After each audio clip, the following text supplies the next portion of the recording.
चाहे वो शनिचरी प्रदोष हो, चाहे रविवार की हो, सोमवार की हो, मंगल की हो, बुधवार की हो, गुरुवार की हो, शुक्रवार की हो, शनिवार की हो, कोई भी वार की हो, प्रदोष काल में शाम का समय सूर्य डूब रहा हो, बस डूबा ही हो, और उस समय पर केवल 3 दिन ऐसे रहेंगे, 3 बार ऐसे रहेंगे, 3 तिथियां ऐसी रहेंगी, 3 समय ऐसा रहेगा जिस समय पर तेरे द्वारा निर्मित शूल को भी शिव धारण करेगा और जगत का कल्याण करेगा। 3 दिन, 3 तिथियां, 3 बार, 3 नक्षत्र, 3 घड़ी, 3 पल।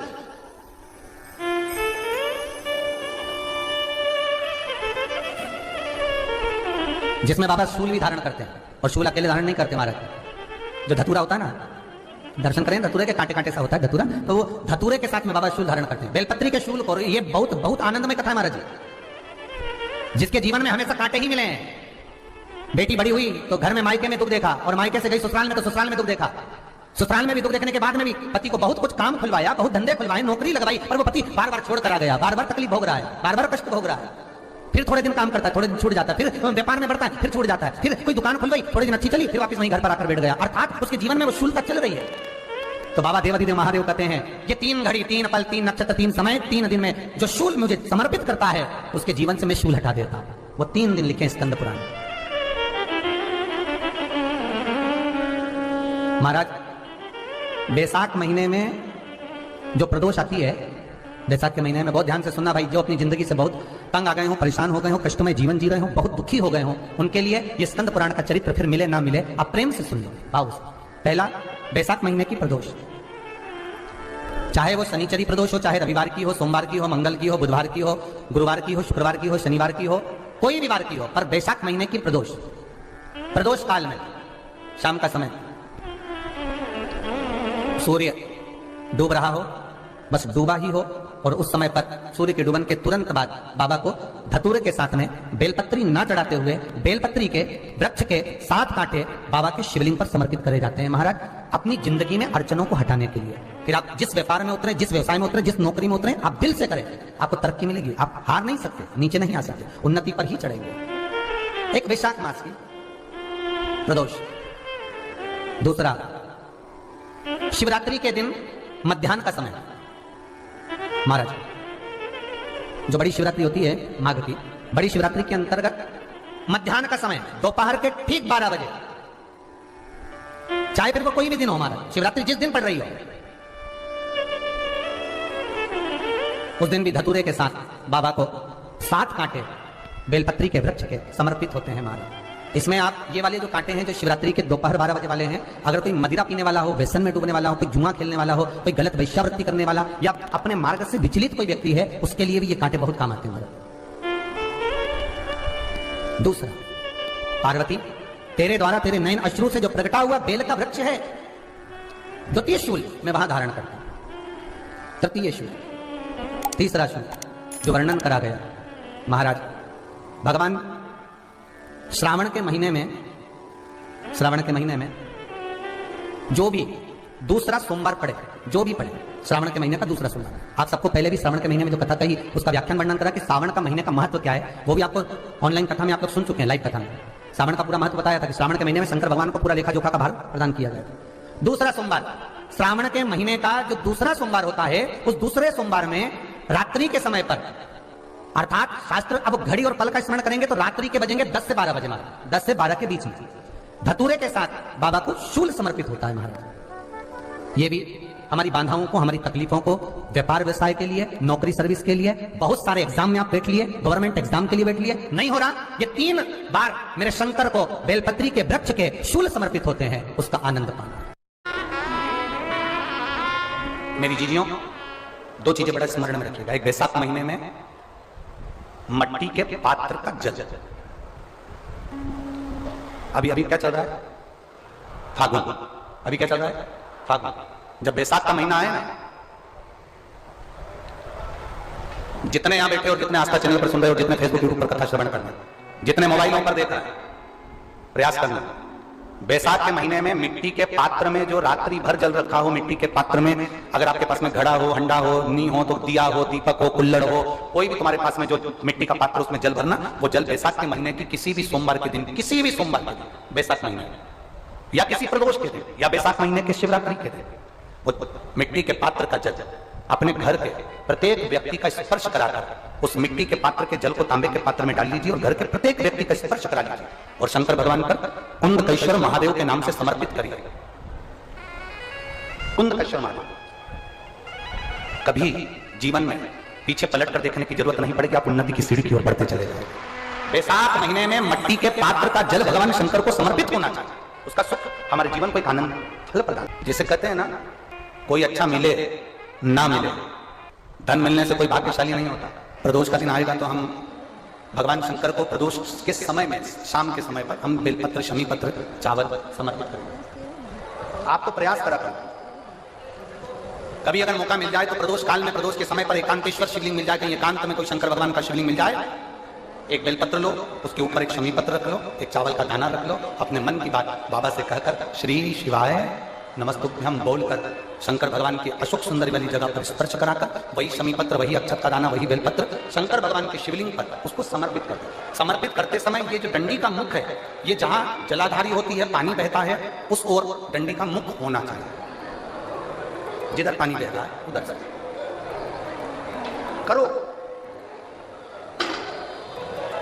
प्रदोष काल में करी गई आराधना, प्रदोष काल में किया गया भजन,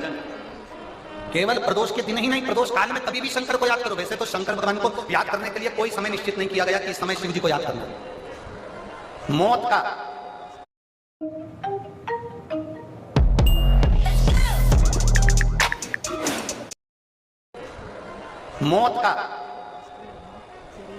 का और महाकाल का आने का समय कभी निश्चित नहीं होता।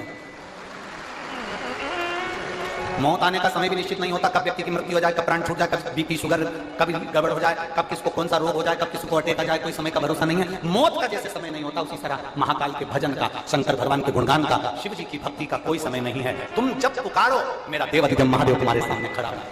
तुम करते हैं। जिस प्रदोष के दिन का आपको बधाई कल हमने दी थी कि प्रदोष की आपको बधाई हो। प्रदोष शाम का जो समय होता है, प्रदोष काल जो होता है, उसका वर्णन जब हम करते हैं, ये प्रदोष की पूजन का विधान किसने बनाया, ये प्रदोष की पूजन का नियम किसने बनाया, ये प्रदोष की संध्या काल का, प्रदोष के समय का पूजन का विधान कौन बनाया, ये प्रदोष के समय पर एक बेलपत्र चढ़ाने का विधान किसने बनाया, प्रदोष के समय पर एक शमी पत्र चढ़ने का विधान किसने बनाया, प्रदोष के समय पर अगर मान लो कोई भिखारी से भिखारी व्यक्ति भी है जो ठेला चला रहा है, उसके पास में खाने के लिए कुछ नहीं है, फटे कपड़े पहन रहा है, उसकी जिंदगी में कुछ भी नहीं बचा और कर्जे में लदा हो गया, एक चावल का दाना अगर वो प्रदोष के दिन, प्रदोष काल में शाम के समय पर शंकर के शिवलिंग पर चढ़ा देता है तो 3 या 4 प्रदोष में उसका कर्जा चुकना प्रारंभ हो जाता है। प्रदोष का विधान।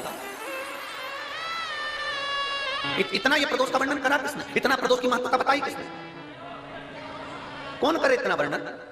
अगर प्रदोष की महत्वता बताने वाला कोई है, इसीलिए मेरे शंकर भगवान माता सती को लेकर कुंभज ऋषि के यहाँ, अगस्त ऋषि के यहाँ कथा सुनने के लिए गए थे, क्योंकि उनके बराबर कोई शंकर के महत्व को बता नहीं सकता और प्रदोष के महत्व को नहीं बता सकता। सती मैया को प्रदोष का महत्व बताने के लिए शंकर सती जी को लेकर कुंभज बाबा के यहाँ गए थे, अगस्त ऋषि, कि प्रदोष के महत्व को तो जानो सती,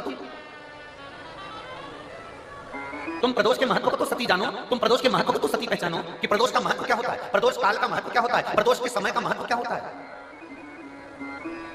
जिस समय पर सूरज डूब रहा हो, चंद्र प्रकाशित हो रहा हो, दोनों का मेल हो रहा हो, ना तो पूरा सूरज डूबा है, ना पूरा चंद्र आया है, ना पूरा अंधेरा है, ना पूरा उजाला है, उस समय को प्रदोष काल कहा गया, उस समय को प्रदोष का समय कहा, प्रदोष काल कहा। अब कई लोग हमसे कहते हैं गुरुजी आप हमको प्रदोष का समय बताया करो कि प्रदोष काल किसको कहते हैं, प्रदोष का समय किसको कहते हैं। अब एक बात हम आप सबसे कहना चाहते हैं, जितने लोग आस्था चैनल पर सुन रहे हैं, जितने फेसबुक यूट्यूब पर सुन रहे हैं और जितने रेवाड़ी की इस पवित्र धरा पर कथा को सुन रहे हैं, आप सबसे एक बात कहना चाहिए,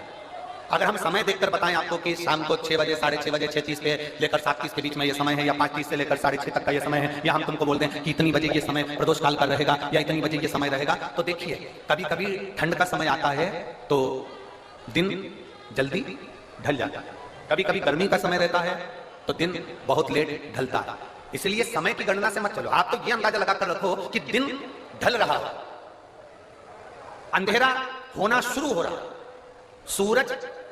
डूब रहा हो चंद्र प्रकाशित हो रहा हो, अंधेरा अपना काम कर रहा है, सूरज ढलता जा रहा है, दिन कम होते चले जा रहा है और अंधेरा थोड़ा बढ़ते चले जा रहा है, इन दोनों का जो मिलन का समय हो, अब वो कितनी भी बजे, आप तो बस उसके मिलन का समय निकाल लो, वही समय प्रदोष काल कहलाता है, वही समय प्रदोष। जब प्रदोष पड़े, बन सके 1 बेलपत्र, बन सके 5 बेलपत्र, शमी पत्र, हरे मूंग, कलश के अंदर थोड़ा सा पानी लेकर 1 बेलपत्र, हरा मूंग, शमी पत्र डालकर और उसमें थोड़ा सा गुड़ डालकर भगवान शिव का स्मरण कर कर प्रदोष काल में, मान लो कोई काम आपका बहुत जरूरी है, बहुत दिनों से अब थक गए हैं, नहीं हो रहा, कर्जा बढ़ रहा है, धन नहीं आ रहा, व्यापार नहीं चढ़ रहा, या कोई समस्या बहुत प्रबल है, कोई एग्जाम में बैठ रहे हो नहीं हो रहा, परीक्षा भी दे दी है, रिजल्ट आने ही वाला है, तो भी प्रदोष काल में, प्रदोष के समय वो जल, मूंग, शमी पत्र और बेलपत्र और गुड़ का शंकर के शिवलिंग को समर्पित करना प्रारंभ कर दो। 2 या 3 प्रदोष करोगे, बाबा आपकी मनोकामना शीघ्र पूर्ण कर देगा। 2 या 3 करो। कभी जीवन में आपको लग रहा हो कि मैंने 2-3 व्यापार करके देख लिया और घाटे घाटा हो रहा है, इसमें मुझे तरक्की नहीं मिल रही है, इसमें मुझे उन्नति नहीं मिल रही है, या कर्जा बढ़ रहा है, घट नहीं रहा, और बहुत कर्जा बढ़ रहा है, तब एक प्रयोग जरूर करिएगा। प्रदोष के दिन एक धतूरा भगवान शंकर के शिवलिंग के ऊपर रख दीजिए। जब तुम्हें लगे कि मैंने 2-3 व्यापार बदल कर देख लिए, चल नहीं रहे, या कर्जा बढ़ रहा है, घट नहीं रहा, तब एक धतूरा भगवान शंकर के ऊपर रख दीजिए। धतूरा रखने का एक नियम होता है, धतूरे की जो डंडी होती है, देखिए छोटी सी डंडी होती है धतूरे में, वो डंडी धतूरे की आप जहां बैठे हो उससे विपरीत होना चाहिए। धतूरे की डंडी आप इधर बैठे हो तो धतूरे की डंडी उधर। अपने को लग रहा है कि व्यापार मैंने बदल लिया, 2 बार 4 बार 6 बार व्यापार बदल के देख लिया और कर्जा बढ़ रहा है, पर व्यापार भी नहीं चल रहा, फैक्ट्री डाली वो भी चल बंद हो गई, दुकान डाली वो भी बंद हो गई, कुछ काम करा वो भी बंद हो गया, जहां संबंध के लिए जाते हैं संबंध नहीं होता है, बेटा बेटी बड़े हो गए उनका कहीं जन्म नहीं रहा, बहुत प्रयास करके देख लिया पर हो नहीं रहा, तो प्रदोष के दिन धतूरे को रखिए पर डंडी विपरीत दिशा की ओर हो और 1 लोटा जल धीरे धीरे उसी धतूरे के ऊपर आप चढ़ाना प्रारंभ कर दीजिए जो शिवलिंग के ऊपर रखा हुआ। महाराज हाटकेश्वर महादेव का नाम लेकर, कौन से महादेव, जम के बोलो जरा, हाटकेश्वर महादेव का नाम लेकर जो जल समर्पित करा जाता है और उस जल को समर्पित करने के बाद उसी धतूरे को वापस घर में लिया जाएगा, वापस नहीं, उसके बाद तुम जिस कार्य में हाथ डालोगे और जो कार्य करना चाहोगे उसमें सफलता मिलना चालू हो जाएगी और कर्जा भी धीरे धीरे चूकना प्रारंभ हो जाएगा। संबंध नहीं हो रहे होंगे तो संबंध होना प्रारंभ। कौन सा महादेव, जम के बोलिए जरा, हाटकेश्वर महादेव का स्मरण। एक शमी पत्र, 5 बेलपत्र तांबे के लोटे में जल में डाल लीजिए, 7 दाने अक्षत के आखिरी अक्षत के डाल लीजिए और प्रदोष काल में, प्रदोष काल जो शाम का समय होता है, प्रदोष काल में भगवान शंकर के मंदिर जाकर पांव में चप्पल पहनकर ना जाइए, घर में घी का दिया लगाकर कलश लेकर शिव के मंदिर में चले जाइए। शिव मंदिर में दिया नहीं लगाना है, आपको केवल घर में दिया लगाकर जाना है और शंकर जी के मंदिर में वो ऐसा कैसा ही पानी पूरा अंडेल कर डालकर शिवलिंग पर आ जाइए, झोली पसार कर प्रणाम करिए, शंकर की देहली पर 2 मिनट बैठकर ओम नमः शिवाय का स्मरण कर लीजिए। कुछ देर शिव के मंदिर में प्रदोष काल, प्रदोष के समय तक, प्रदोष के दिन बैठकर शिव नाम का जाप करें, जल का पात्र आपके घर में आए और बड़े प्रेम से अगले महीने फिर प्रदोष के दिन, फिर प्रदोष काल में शिव के द्वार जाना, फिर विनती करें, कहीं मत जाना, केवल शंकर के शरण में जाना, उससे जाना, उससे निवेदन करना। मुझे विश्वास है मेरे शंभू पर, इसमें शिव का ग्रहण है। अगर आपने 2 या 3 या 4 प्रदोष ही कर लिए तो मेरा महाकाल बाबा आपकी झोली पर भर ही देगा। 2, 3, 4 बहुत। जब आपको लग रहा है कि मेरे बेटा बेटी, मेरे बेटा बहू या मेरे परिवार का सदस्य ठीक राह पर नहीं जा रहा, सही जगह पर नहीं जा रहा, तो पीपल के वृक्ष के नीचे, जिस पीपल के वृक्ष के नीचे कोई देवता का मंदिर ना हो या कोई स्थान ना हो या कोई मूर्त ना हो, आपको लग रहा है कि मेरे बच्चे भटक गए, मेरे बच्चों ने मार्ग भटक गए और सही मार्ग पर नहीं जा रहा, तब आप पीपल के वृक्ष के नीचे भगवान पिपलेश्वर महादेव के नाम से, कौन से महादेव, जम के बोलो जरा, पिपलेश्वर महादेव के नाम से प्रदोष काल में आप पीपल के वृक्ष के नीचे भगवान को पिपलेश्वर महादेव के नाम से दीप लगाना प्रारंभ कर दें। और एक बात का स्मरण रहे आपको, आप पिपलेश्वर महादेव के नाम से जब दिया लगाएं तो आपके स्मरण में रहना चाहिए कि मेरे जो बच्चे गलत मार्ग पर जा रहे हैं, मेरे जो बच्चे, परिवार के लोग गलत पथ पर जा रहे हैं, वो उनका मार्ग, हे पिपलेश्वर महादेव आप उनका मार्ग सुलभ करें और उसको सतमार्ग की ओर लेकर, हमारे बच्चे गलत मार्ग की ओर चले गए हैं, उनका मार्ग सुधार दीजिए।